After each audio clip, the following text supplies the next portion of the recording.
Hi there, I'm John Green. This is Crash Course World History, and today we're going to talk about Islam, which, like Christianity and Judaism, grew up on the east coast of the Mediterranean. But unlike Christianity and Judaism, it's not terribly well understood in the West. For instance, you probably know what this is and what this is. You probably don't know what that is. Google it. Mr. Green, why do you think people know so little about Islamic history? Did you just ask an interesting, non-annoying question me from the past? I think we don't know much about early Islamic history because we don't learn about it, because we're taught that our history is the story of Christianity in Europe, when in fact, our history is the story of people on the planet. So let's try to learn something today.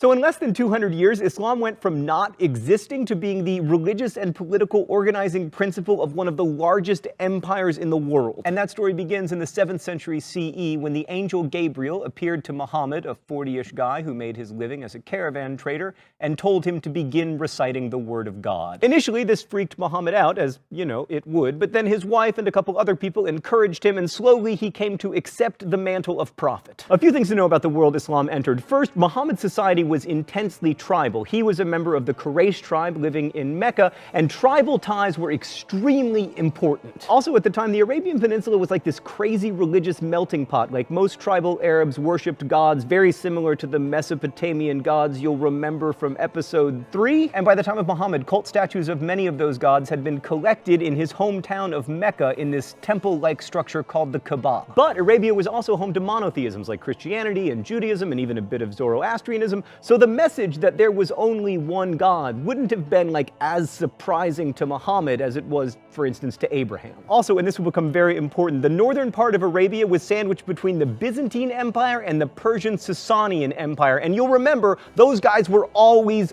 fighting. They were like snowboarders and skiers. At its core, Islam is what we call a radical reforming religion. Just as Jesus and Moses sought to restore Abrahamic monotheism after what they perceived as straying, so too did Muhammad. Muslims believe that God sent Muhammad as the final prophet to bring people back to the one true religion, which involves the worship of and submission to a single and all-powerful God. The Quran also acknowledges Abraham and Moses and Jesus, among others, as prophets, but it's very different from the Hebrew and Christian Bibles. For one thing, it's much less narrative, but also it's the written record of the revelations Muhammad received, which means it's not written from the point of view of people. It is seen as the actual word of God. The Quran is a really broad-ranging text, but it returns again and again to a couple themes. One is strict monotheism, and the other is the importance of taking care of those less fortunate than you. The Quran says of the good person, spends his substance, however much he himself may cherish it, upon his near of kin and the orphans and the needy and the wayfarer and the beggars, and for the freeing of human beings from bondage. These revelations also radically increase the rights of women and orphans, which is one of the reasons that Muhammad's tribal leaders weren't that psyched about them. To talk more about Islamic faith and practice, let's go to the thought bubble. The 5 pillars of Islam are the basic acts considered obligatory, at least by Sunni Muslims. First is the Shahada, or the profession of faith.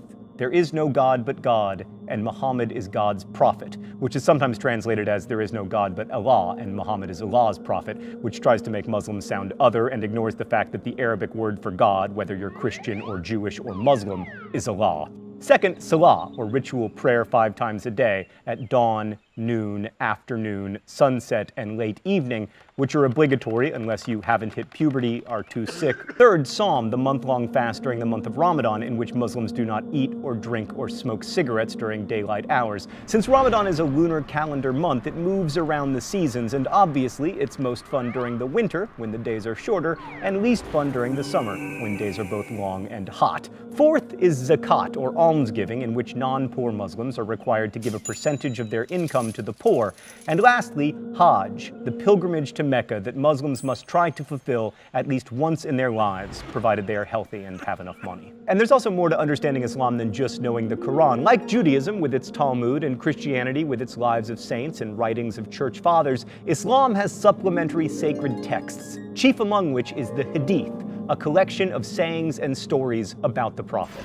Thanks, Thought Bubble. One more thing about Islam. Like Christianity and Judaism, it has a body of law, You might have heard of it. It's called Sharia. Although we tend to think of Sharia as a single set of laws that all Muslims follow, that's ridiculous. There are numerous competing ideas about Sharia, just as there are within any legal tradition. So people who embraced this worldview were called Muslims because they submitted to the will of God, and they became part of the Umma, or community of believers. This would be a good moment for an Uma Thurman joke, but sadly, she is no longer famous.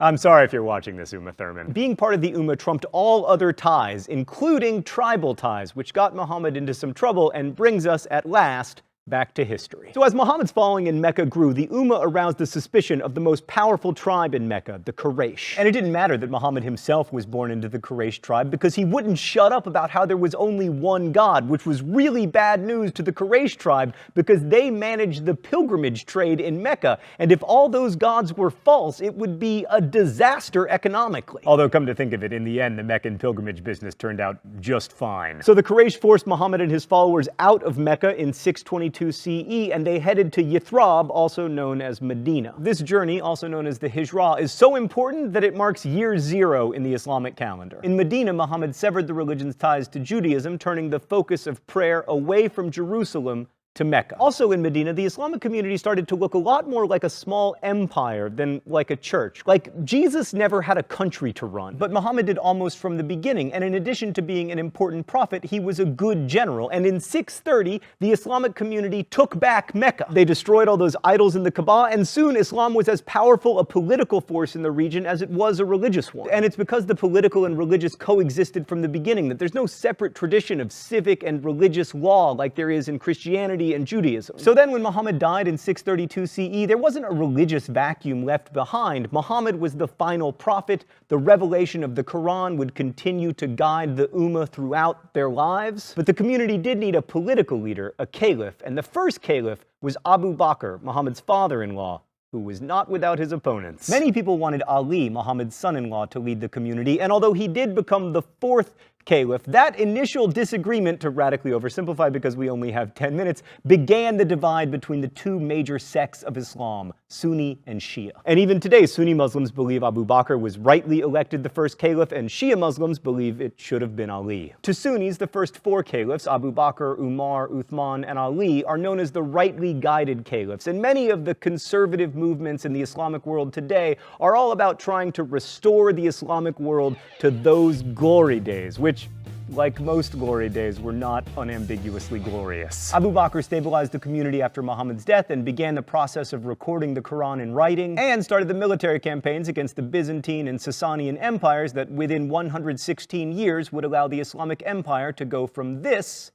to this. His successor Umar was both an uncommonly good general and a brilliant administrator, but like so many other great men, he proved terrible at avoiding assassination, which led to the Caliphate of Uthman, who standardized the Quran and continued both his predecessor's tradition of conquest and his predecessor's tradition of getting assassinated. Then Ali finally got his turn as caliph, but his ascension was very controversial, and it ultimately led to a civil war, which eventually led to the emergence of Uthman's tribe, the Umayyads, as the dynasty that would rule over an ever-expanding Islamic empire for more than 100 years. It's common to hear that in these early years Islam, quote, spread by the sword, and that's partly true, unless you are, wait for it, the Mongols.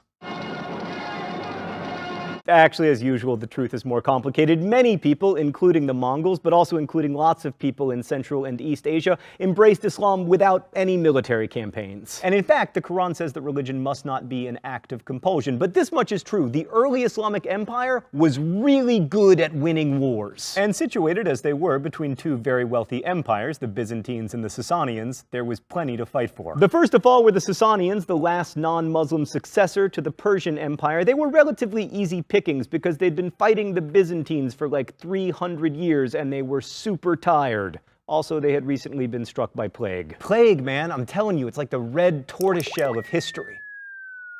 But in those early days, they did pry away some valuable territory like Egypt and the Holy Land, and then eventually they got into Spain, where various Muslim dynasties would entrench themselves until being expelled in 1492. But as good as they were at making war, it's still tempting to chalk up the Arab success to, you know, the will of God. And certainly a lot of the people they conquered felt that way. Wars in this part of the world didn't just pit people against each other, they also pitted their gods against each other. So while the Islamic Empire didn't require its subjects to convert to Islam, their stunning successes certainly convinced a lot of people that this monotheism thing was legit. Once again, John Green proving super hip to the slang of today's young'uns. Also, you paid lower taxes if you converted, and just as taxes on cigarettes lead to people not wanting to smoke, taxes on worshiping your idols lead to people not wanting to worship them anymore. So in a period of time that was, historically speaking, both remarkably recent and remarkably short, a small group of people from an area of the world with no natural resources managed to create one of the great empires of the world and also one of its great religions. And that very fact may be why people of Western European descent remain largely ignorant about this period. Not only were the Muslims great conquerors, they spawned an explosion of trade and learning that lasted hundreds of years. They saved many of the classic texts that form the basis of the so-called Western canon while Europe was ignoring them, and they paved the way for the Renaissance. While it's important to remember that much of the world between Spain and the Indus River wasn't Arabized, most of it was so thoroughly Islamized that these days we can't think of the world we now call the Middle East without thinking of it as Islamic. Like perhaps the greatest testimony to Islam's power to organize people's lives and their communities is that in Egypt, 5 times a day, millions of people turn away from the pyramids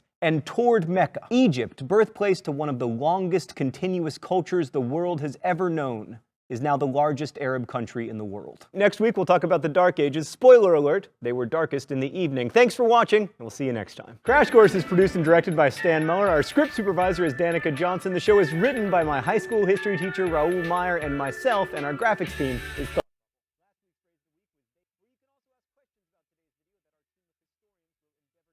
Thank you so much for watching, and as we say in my hometown, don't forget to be awesome.